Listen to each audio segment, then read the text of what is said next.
তুলসী শ্বাস প্রশ্বাসের সমস্যা তুলসী আশীর্বাদ হিসাবে কাজ করে। জ্বর সর্দি দূর করে, মানসিক চাপ কমায়, মাংসপেশির পিছুনি প্রতিরোধ করে, রোগ প্রতিরোধ ক্ষমতা বৃদ্ধি করে, পোকামাকড়ের কামড়ে ব্যথা উপশম করে, ত্বকের যাবতীয় সমস্যা দূরীকরণে সাহায্যকারী।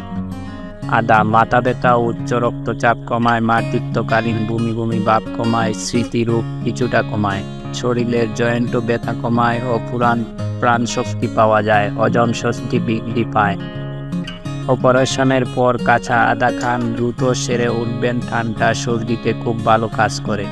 ঘৃতকুমারী ত্বকের সুরক্ষা পরিবেশভাবে কার্যকর, চুলের জন্য বেশ ভালো। এটি উপকারী উপাদান, শরীরের রোগ প্রতিরোধ ক্ষমতা বাড়াতে সহায়তা করে। রস রক্তের সাথে মিশে রক্তের অক্সিজেনের প্রবাহ বাড়িয়ে দেয়, হজমের মহাষণ হিসাবে কাজ করে থাকে, কুষ্ঠপ্রাণিত্ব দূর করে।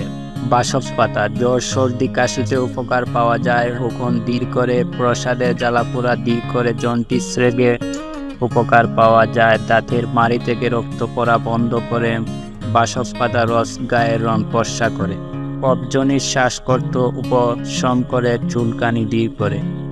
আখন্দ অবলম্বন অ্যাসিডের দূর করে, পেট কামড়ানো বা পেটের জ্বালাপোড়া উপশম করে, শরীরের কোথাও ফুলের গেলে আনন্দ পাতা বেঁধে রাখলে ভালো হয়, পাতা চুকন বানিয়ে ধূমপান করলে শ্বাসকষ্ট ভালো হয়।